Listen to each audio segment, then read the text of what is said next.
As we walk out of the gates of Orgrimmar, we are greeted by a land the likes of which we have never seen before. Cracked earth beneath our feet and red rocks on the horizon. After passing through a ravine, we enter Razor Hill, an orcish outpost built on a crossroads in central Durotar. Prior to the siege of Orgrimmar, this is where Vol'jin, Chen Stormstout and Thrall gathered to lead the attack on the city.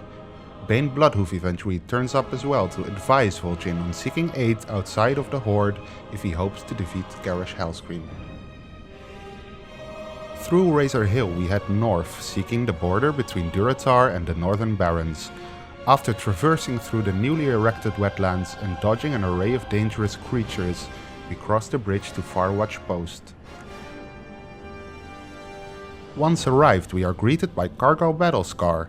He tells us of his troubles with the supply caravans passing through the outpost. The Razormen Quillboar have been attacking the caravans and it is up to us to deal with this nuisance. After thinning their ranks, he sends us to take care of their leader, Kreenik Snarlsnout. Halga Bloodeye wanted us to get rid of the Striders around the outpost, because they would sometimes wander onto the road and get hit by the passing caravans, leading to the wheels getting damaged.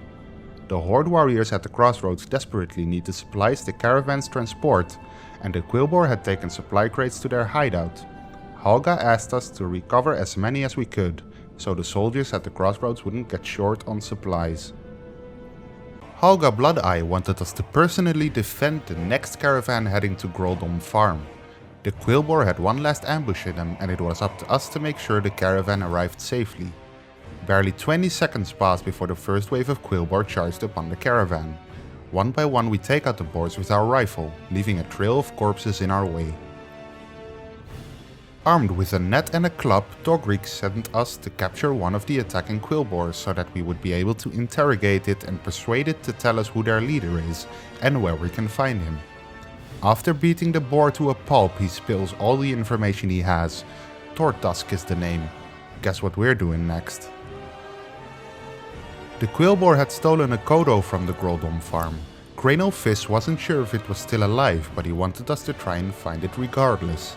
They didn't have a lot of Kodo left, so losing one was quite a blow to the farm's logistics.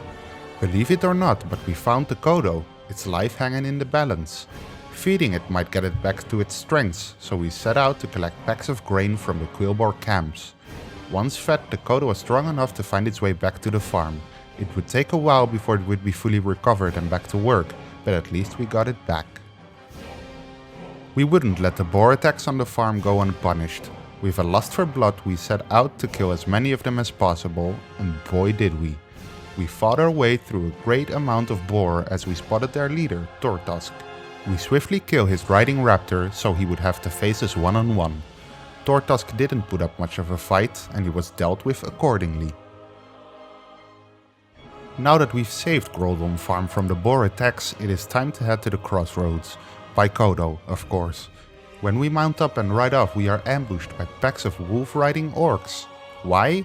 I have no idea actually. I guess we'll find out soon enough.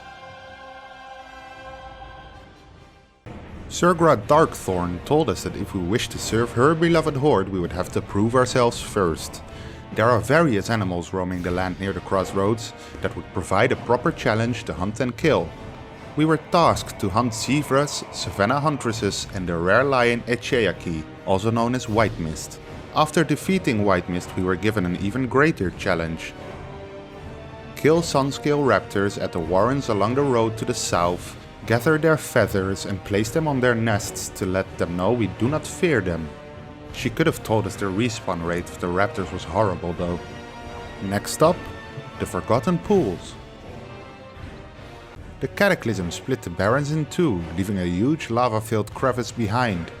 Due to this happening, new life also found a way to the Barrens. Tongarun Totem asked us to head to the Forgotten Pools to see what the source of these new powers could be. Apothecary Hellbrim wanted to use the newfound energies to conduct tests of his own. He asked us to bring him some of the fungal spores back to him so he could study them. Due to new leaders rising up, the Kolkar suddenly became a huge threat in the area. There's only one thing we can do to stop them. Behead their leader. And all the other Kolkar in the area as well. Ratchet's guard's payroll was supposed to arrive by caravan from the crossroads, but it never did. We were sent to find out what on earth happened to the caravan. We traveled to the mountains nearby to find the caravan not only destroyed but plundered as well. The weird thing about it though, only the silver was stolen and the supplies were untouched. By the nail marks on the carriage and the lack of humanoid footprints around the crime scene, it looks like there's only one option as to who did this. It was the Raptors? King Reaperclaw needed to be killed because Maybok Miserix wanted his horn so it could be ground down and mixed into drinks to be able to sell them as smart drinks. As always, anyone's wishes are command. Gaslau's treasure was stolen by Baron Longshore. If we were to locate and retrieve the missing treasure, we were promised to be showered with riches. Promised. The treasure map sure was at a weird spot though. Lastly, Captain Brightson wanted us to kill a whole bunch of Theramore Alliance as a payback because of all the losses he had suffered. And we did. Because he asked nicely, I guess. Maybe the bounty has something to do with it as well. Whatever. After giving the treasure map to Gaslau, he told us where to go to dig up his prized possession. We traveled way up into the mountains to find the treasure buried by a large tree at the edge of a cliff.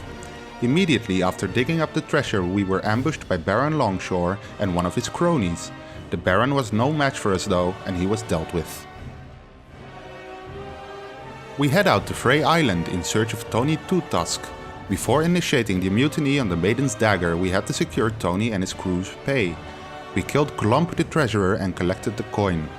To secure a victory over the ship, we also had to supply Tony's crew with weapons, rifles to be exact. After doing all this, we boarded the ship, called the crew onto the boat and took over the Maiden's Dagger. Oh, and we also beheaded Captain Garvey in exchange for a nice reward.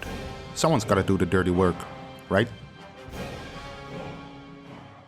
We traveled to Thunderhead Summit to meet Jarek Highmountain. From the top of the hill it was painstakingly visible how bad the Barrens was affected by Deathwing's cataclysm. The earth was split in half as far as the eye could see. With the life-bearing powers of the stagnant oasis, we were able to sprout new life. The undead apothecaries were delighted with the newfound research results. I wonder why. Would it have anything to do with some kind of new poison? Our research was intercepted though and seized by Hargoth, Hellscream's operative. Apparently Garrosh doesn't trust the undead after what happened at the Wrathgate. I don't really blame him. We also dealt a huge and possibly final blow to the Kolkar in the area by taking out even more of their troops and leaders. I doubt this is the last we'll see of them though. Stupid half-horse, half-human people. After finishing up at Ratchet, Horton Hornblower took us on his boat and we drove to the very north of the Northern Barrens. After a short trek we arrived at Nuzzlepot's outpost. The name kinda gave it away, but upon our arrival we were greeted by a handful of goblins. God, goblins. There was something at the camp last night that left footprints all over the place. Oddly, nothing was stolen. The creature that left the footprints just inspected the place. We were asked to find out who or what did this. We followed the footprints to their origin and found a sludge beast. The venture company have been dumping their sludge right into the water beneath it, giving birth to this odd creature. I guess it's best that it's dead now, because if you don't trust it, kill it. Sputtervalve used to work for the Steam Weedle Shredder development, but decided he wanted to be his own boss. In doing so though, he got blacklisted by all the regular suppliers, and the venture company wasn't too keen on his operations being close to theirs either. Apart from threatening Sputtervalve, they also stole the blueprints for his newest machine. As retaliation, we decided that we would return the favor and steal something of theirs. A Samoflange. No one really knows what it does or what it's for though. Wenicky Boltbucket thought she would be able to repair the Samoflange for us. She needed nugget slugs though, because she ran out of those. The nearby farm was the closest place to get them, and coincidentally the farm was overrun by members of the Burning Blade. Brogor doesn't like the Burning Blade, and he asked us to kill a bunch of them. No problem. After a failed attempt to repair the Samoflange, Wenicky told us she found the personal stamp of Boss Copperplug inside the device's casing. She told us Sputtervalve would be interested in this information and ported us back to Nuzzlepot's outpost. Apparently, Boss Copperplug used to be the best engineer the Tinkers Union ever had. If he is the one that built the Samaflange, he has to have a written manual for it as well. We set out to collect it from him. After Sputtervalve read the manual, it was time to power up the Samaflange one last time. We still haven't found out what it does, but apparently it does it perfectly. Nuzzlepot immediately ordered 30 of them from Engineer Sputtervalve. Nuzzlepot happy, Sputtervalve happy, everyone happy. Time to head back to the crossroads. By Touring Rocket. What could go wrong?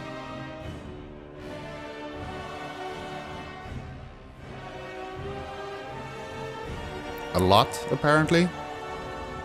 The Harpies have been ravaging Darsok's caravans for far too long. It is time to put an end to this issue. We thinned their ranks by weeding out a bunch of their grunts and lieutenants. After doing so, it is time to strike the final blow against these screeching winged bird ladies and cut the head of their leader, Serena Bloodfeather. We take the severed head and present it to Darsok. As a way of thanking us, he showers us with loot. Ah, our favorite. Now that the threat at Darsok's outpost has been stilled, Throk at the crossroads wants a word with us. I wonder what he wants. I feel like we're about to head on to a new adventure in a new land. Oh god, it's so exciting. Rekthar Deathgate wanted us to make quick work of the last few remaining Kolkar at the Lushwater Oasis. When we were done killing grunts and leaders at the oasis, the Kolkar sent in a delegation from their homeland, Desolus. It was up to us to make sure the area wouldn't be overrun and kill their final leader. In doing so, we now have actually seen the last of the Kolkar in the Northern Barrens. Good freaking riddance. At the crossroads we mounted our trusty Kodo caravan and set course to Ashenvale. The caravan was running short on supplies though, so we made a quick stop at Dreadmist Camp, where Nagala Whipshank was waiting on us. Her little brother was abducted by the Burning Legion. The Burning Legion were planning to offer him to their gods, and it was up to us to stop that from happening. By stealing the demon seed from the sacrifice table, they were left powerless, and Balgor Whipshank would live another day. We mount up once more, headed for Ashenvale. On the way there, the caravan was attacked by dozens of Burning Blade cultists. We prevailed though, and arrived in one piece.